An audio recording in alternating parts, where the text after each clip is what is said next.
Copyright problem వస్తుందని వీడియోని మ్యూట్లో పెట్టిన. ఫుల్ వీడియోతో చూడాలనుకుంటే ఇన్స్టాగ్రామ్లో వీడియోని అప్లోడ్ చేసిన వెళ్ళి చూడండి. డైలీ ఇన్స్టాగ్రామ్లో వీడియోస్ని అప్లోడ్ చేస్తా. ప్లీజ్ ఫ్రెండ్స్ ఇన్స్టాగ్రామ్ ఐడిని ఫాలో చేయండి. అలాగే వచ్చేసి టెలిగ్రామ్లో హెచ్డి క్వాలిటీలో పిక్స్ పోస్ట్ చేస్తా, జాయిన్ అవ్వండి. కొత్తగా ఈ ఛానల్ని విజిట్ చేసినట్లయితే సబ్స్క్రైబ్ చేసుకొని పక్కనున్న బెల్ ఐకాన్ని ఆన్లో పెట్టుకొని మీ బ్రదర్ని కొంచెం సపోర్ట్ చేయండి. అలర్ట్ మోషన్ యాప్ని ఓపెన్ చేసుకొని రైట్ సైడ్ కనిపిస్తున్నటువంటి ప్రాజెక్ట్స్పై క్లిక్ చేయండి. ఈ ఫుల్ ప్రాజెక్ట్ లింక్ వచ్చేసి డిస్క్రిప్షన్లో మెన్షన్ చేసి అలర్ట్ మోషన్లోకి ఇంపోర్ట్ చేసుకోండి. ఇప్పుడు వచ్చేసి ఫుల్ ప్రాజెక్ట్ అనేది ఓపెన్ చేసుకోండి. స్టార్టింగ్లో అనేది ఇంటర్ఫేస్ ఇలా ఉంటుంది. మీరు ఏం చేస్తారంటే 2 సెకండ్ 8 మిల్లీమీటర్ కాడికి రండి. వచ్చి కాసి 1 by 1 ఫోటోస్ అనేది రిప్లేస్ చేసుకోవాలి.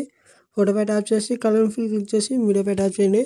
ఫోటోస్ అనేది జనరేట్ చేస్తుంది. మీరు ఏ ఫోటోతో వీడియో ఎడిటింగ్ చేసుకుంటారో అలా ఫోటోస్ అనేది సెలెక్ట్ చేసుకోవాలి. సెలెక్ట్ చేసుకున్న తర్వాత కొంచెం 2 ఫింగర్స్ తోటి ఫోటోని అనేది అడ్జస్ట్ చేసుకోండి. అడ్జస్ట్ చేసుకున్న తర్వాత అలాగే కొంచెం సైడ్కి స్క్రోల్ చేయండి. లిరిక్స్ ఉంటాయి. లిరిక్స్ అనేది వచ్చిన తర్వాత మళ్ళీ కొంచెం సైడ్కి స్క్రోల్ చేస్తే ఫోటో ఉంటుంది. ఇక్కడ వచ్చేసి గాల్ ఫోటో ఉంటుంది. మీరు వచ్చేసి గాల్ ఫోటోనే పెట్టుకోండి. ఫోటో అనేది కొంచెం మంచిగా ఉంటుంది. అంటే గాల్ వేస్తుంది కాబట్టి గాల్ ఫోటోనే పెట్టుకోవాలి, బాగుంటుంది వీడియో అనేది. ఇలా ఫోటోపై సెలెక్ట్ చేసుకొని రిప్లేస్ చేసుకోండి ఫోటోని. ప్లస్ పై ట్యాప్ చేయండి. ఫోటో అనేది రిప్లేస్ అయిపోయి ఉంటుంది. అలాగే కొంచెం సైడ్కి స్క్రోల్ చేయండి. ఇక్కడ వచ్చేసి ఎన్టీఆర్ ఫోటో, బాయ్ ఫోటోనే ఉంటాయి. ఇక్కడ అన్ని మొత్తం టోటలీ బాయ్స్ ఫోటోస్ అనేది ఉంటాయి.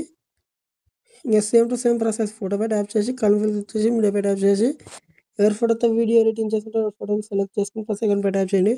ఫోటో అనేది రిప్లేస్ అయిపోయి ఉంటుంది. ఇంకా ఫోటోపై ట్యాప్ చేసి కలర్ క్లిక్ చేసి మీడియాపై ట్యాప్ చేసి ఎవరి ఫోటోతో వీడియో ఎడిటింగ్ చేసుకుంటే వాళ్ళ ఫోటోని సెలెక్ట్ చేసుకుని ప్లస్ సెకండ్పై ట్యాప్ చేయండి.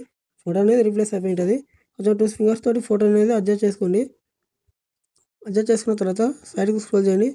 ఇలానే ఫొటోస్ ఎన్ని ఫొటోస్ ఉంటే అన్ని ఫొటోస్ అనేది రిప్లేస్ చేసుకోవాలి.